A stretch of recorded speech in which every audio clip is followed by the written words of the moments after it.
Hi, welcome back to the channel. This week we're looking at kick drums in Serum 2. And conceptually they're quite straightforward, but there are a few things you need to be aware of just to ensure that they're sounding the very particular way that we like them to sound. So the first thing we need to do, and it's no surprise to anyone, we need to change oscillator A to be a sine wave. So we can either go up here and we can choose our wavetable position to be there in the default shapes, or just because we have new wavetables in Serum 2, why not use them? So let's go 808 kick. And don't be confused thinking that this is going to be an 808 sounding kick. It will be very far from that. I just thought, why not use the new wavetables? Essentially, it's just a sine wave in this position anyway. If you turn it up, then you get basically some harmonics that we can see here. So if we go to one of these, then we can see these little harmonics here giving a bit of basically distortion or flavor. But at the very start, then it's purely clean.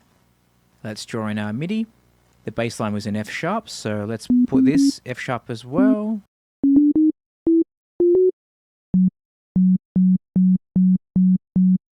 Let's leave LFO1 empty for now, and LFO2, let's attach that to pitch, because obviously we all know that a kick is basically a very fast pitched sine wave. Let's put this to envelope mode, and then we'll do something like this. And as you can hear, we have the beginnings of a kick, albeit sounding terrible. The next thing we need to do is check that the fundamental frequency is landing where we want it, and that should be around the 40-50 hertz mark. So let's have a look on our EQ, and you can see here it is way too high, like 260 odd. And that is obviously because we put the MIDI on F sharp 2. Let's actually move it up. I like it around octave 3, so let's keep it there. And that's going to impact where it lands even more. It's going to be an octave higher now. But like I said, we want it to sitting around there, basically 50 hertz. So we could obviously bring the MIDI down, or we just do it in the synth like so. About there. That's good. Now here's where basically the first trick comes in, or first, perhaps different way of thinking comes in. You might think that we've started the kick at the fundamental, and we only need the pitch to rise. So you'd assume, therefore, that we only need a unipolar modulation.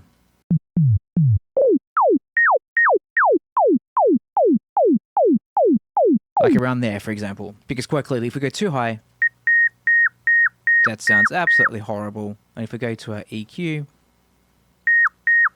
we are sitting around 2000, but then we're obviously not getting anywhere near the bass frequency that we need. We can bring this down, and it's starting to sound a little bit better, but we're still missing all these octaves here. And the reason for that is if we click on the depth here, it says range ... to 64. So essentially 0 to 64. However, if we choose bipolar mode, we go -64 to +64. So essentially we've doubled our range. But by using bipolar mode, this horizontal line in the middle here, that becomes our 0 point. So we've got +64, 0, and then -64. So now when I play this back, because we set up our fundamental to be perfect before, we're going to be way under now.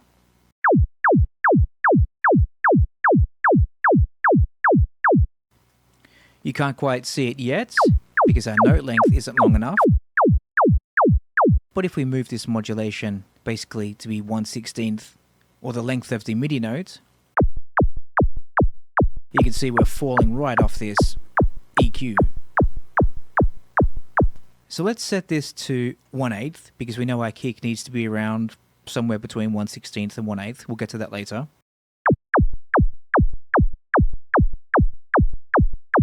So essentially what has happened, now that we've set this up to be -3, this is no longer relevant. We need to go back and configure this again. And the way to do that, go to LFO2 and drag this all the way down. So this is at -64 modulation.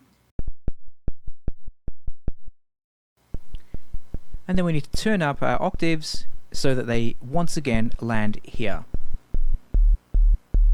Almost. So let's have a look. So here, that is 35, probably a bit too low. And then otherwise it's going to go up to 70, which is obviously double that. And then, conversely, if we look at, let's put this up here. If we look at the higher end, let's drag this all the way up now. So there's no modulation. We're going to see that the high end is here right all the way up at basically 20,000 hertz. So now we have the full range coming from this LFO here. So let's drop this down. And you can actually see it go all the way down to our fundamental here where the green dot is, or the green node. Let's draw in something more kick-like. Like that. And then let's bring down our starting point. So it's around, it's purely up to taste. I like around 4,000 to 5,000 hertz.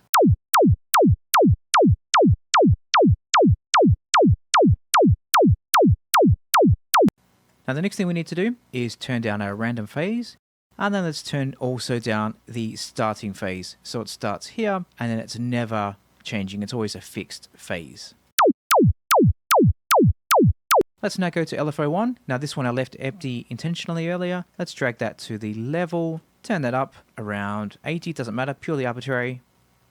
Put this to envelope once again on 1/8. And if this is set to 1/8, we know that this one in the middle is 1/16. And if we know that this is 1/16, then we know that our first bass note is going to start in this second half here. So I like to end my kick there, basically which is 1/16 dotted. Let's move this over there perhaps. We'll play with this later. And then we want a dip at the start, and I'll explain why in a moment.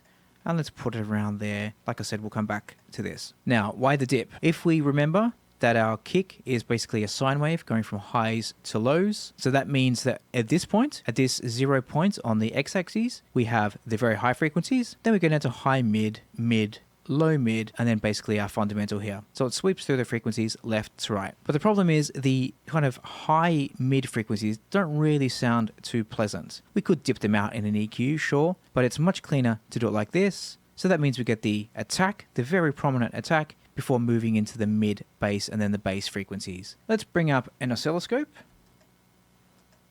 Just solo the kick. So like I said, we have 1/16 here in this line and then 1/8 here with 1/16 dotted right in the middle. And you can see that's where this kick is ending.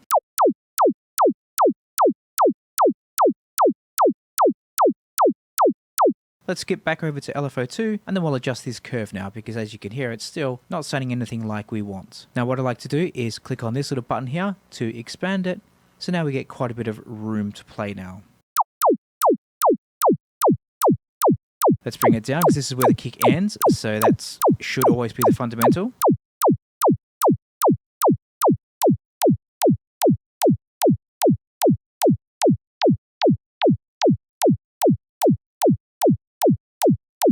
And then we'll drag this point to get the attack that we like.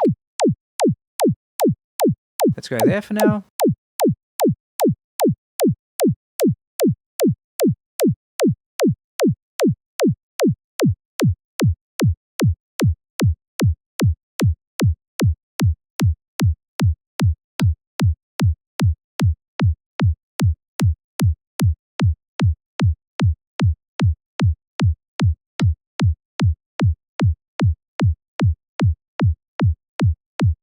I think that's sounding about right. Obviously, it's personal preference. Let's listen to it in context with the bass.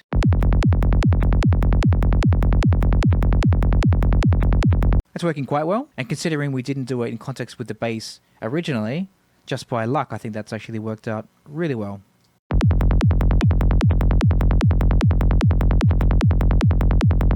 We can, if we want, it's probably not that relevant for psytrance, but we can go into the wavetable and we can add in some harmonics like so if we want to dirty it up a bit.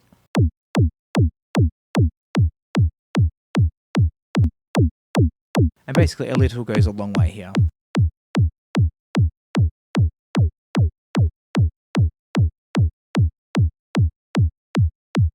But I liked it as it was before. That was just by way of example. And then the other thing I like to do, just to finish this off, just to give it a bit of usability, let's go into oscillator mapping. And we know that we created this kick in the C3 octave range. So what that means is if we go back here to our MIDI and then we move this up an octave or two, it obviously sounds completely horrible. So to reduce the chances of that, I like to go into oscillator mapping and then reduce this window. So just put it in that 1 octave range. So that means if we go back to our MIDI and then we move it up 1 octave, then nothing will play. It's only playing back once it gets to that single octave, like now. So there we are, kick drums in Serum 2. And to be honest, there isn't really too much Serum 2 specific attributes here, other than the wavetable, but that was completely arbitrary, and also the oscillator mapping, which was optional. And indeed, synth-specific, this can easily be replicated on 99% of other synths out there. The critical features would be ensuring that the oscillator phase randomization is able to be turned off, and also that the LFO has sufficient range.